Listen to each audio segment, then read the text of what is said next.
Hello Gemini, Sun, Moon Rising, and Venus Signs. Kamusta kayo? Sana po'y nasa mabuti kayong kalagayan. Welcome back po sa Star Tarot. At kung bago kayo rito, welcome din po kayo. Please subscribe, like, share my videos, and leave me a comment kung nakaresonate po kayo. Thank you. So Gemini, it's up to you. Alright? It's up to you. Nasa sa inyo ang desisyon. Alright? Nasa sa inyo ang decision what you're going to do next. What is the decision that you're going to make? It's all up to you. So, kumbaga, binibigyan kayo ng liberty ng divine universe sa ngayon to make a decision, to make your own decision. So it's your choice. Kung ano man ito, it's your choice. So we have big happy changes. Wow, napaka-bongga nito, Gemini. Napakaganda, napakaswerte, exciting ang paparating na mga pagbabagong ito sa buhay mo. Malaking pagbabago ang mag-unfold sa buhay ninyo at this time. And this is something, na talagang parang game changer. Kumbaga, o ano man ang mga opportunities na dadating sa inyo sa ngayon, it's going to change the course of your life. At masaya. No? Isang masayang pagbabago ito. Although there could be a lot of movement, there could be a lot of different things, changes, people, new people siguro. Also, you will be meeting new people as well.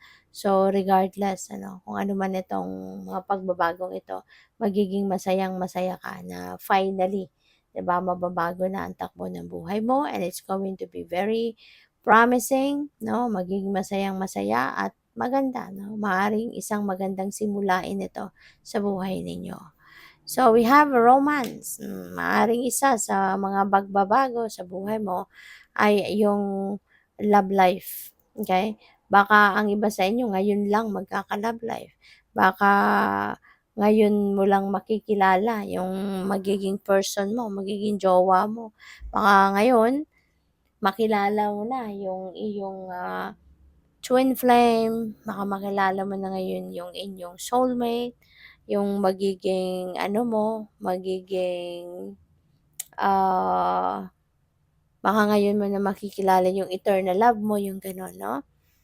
Yung magiging kapartner mo sa buhay. Also, si romance energy, this is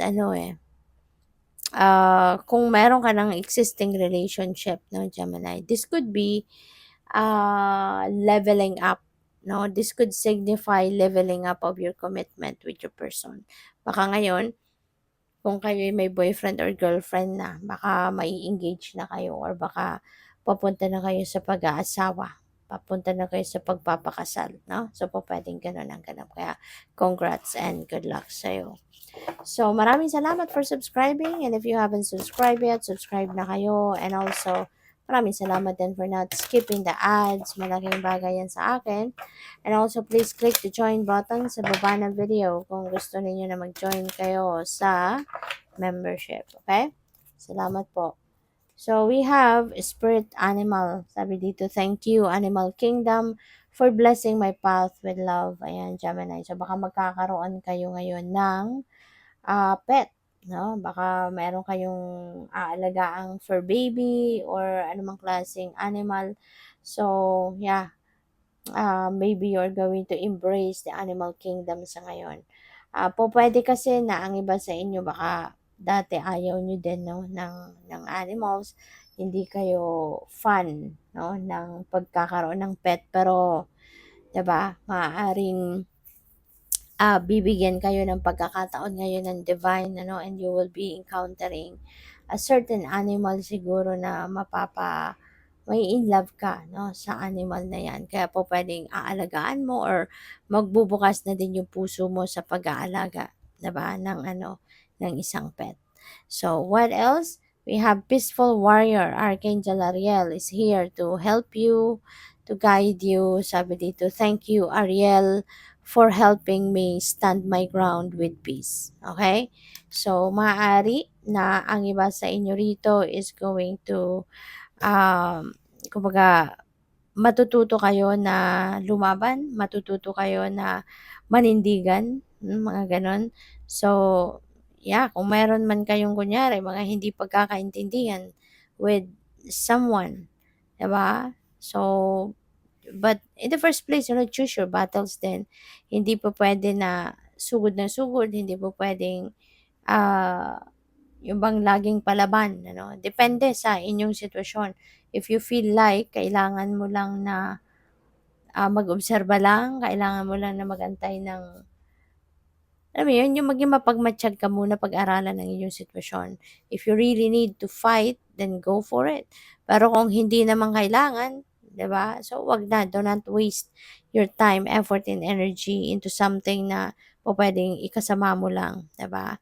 So, yun, with the help of Archangel Ariel, um, mas siguro sa ngayon, mas, you're going to appreciate more for having peace. Siguro mas gugustuhin mo na magkaroon ng kapayapaan, mas gusto mo ng peace, ng tranquility, pupuwedeng ma-realize mo na, hindi na kailangan, hindi kailangang makipag-away, hindi kailangang manugod, hindi kailangan ng drama, 'di ba? And you just want to embrace peace. So we have healthy choices. Thank you, angels, for guiding me to make healthy decisions. Ayan. So this is good as well kasi maaring isa din ito sa dahilan ng mga pagbabagong ito. Aside from changes in your love life, pupuwede rin na magbabago din pagdating sa inyong well-being, pag-aalaga sa inyong sarili, kalusugan. Maaari din na may mga changes kang gagawin sa area na 'yan sa ngayon and you're going to be guided, ah, ng inyong mga guardian angels, 'di ba, to make, healthier choices sa ngayon, so which is good. So we have open your heart, Archangel Shamuel. Sabi dito, thank you Shamuel for removing the barriers around my heart. So mas siguro ngayon, mas pipiliin mong magpapatawad, mas pipiliin mong maging understanding sa mga tao, 'di ba?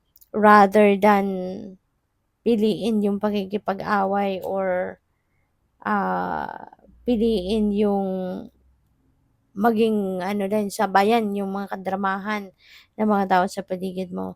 Instead of that, mas pipiliin mong buksan ang puso mo at pairalin ang pag-iintindi, pagmamahal, ang pag-ibig na sa puso mo. That is what you're going to focus on. Kasi when there is love, 'di ba? Nandiyan na yung pag-iintindi, nandiyan na yung pagpapakumbaba, nandiyan na yung pagpapatawad, 'di ba? So, yun ang mas pinipili or pipiliin ninyong direksyon sa ngayon. So, good luck. Thank you for watching. Love and light. Namaste.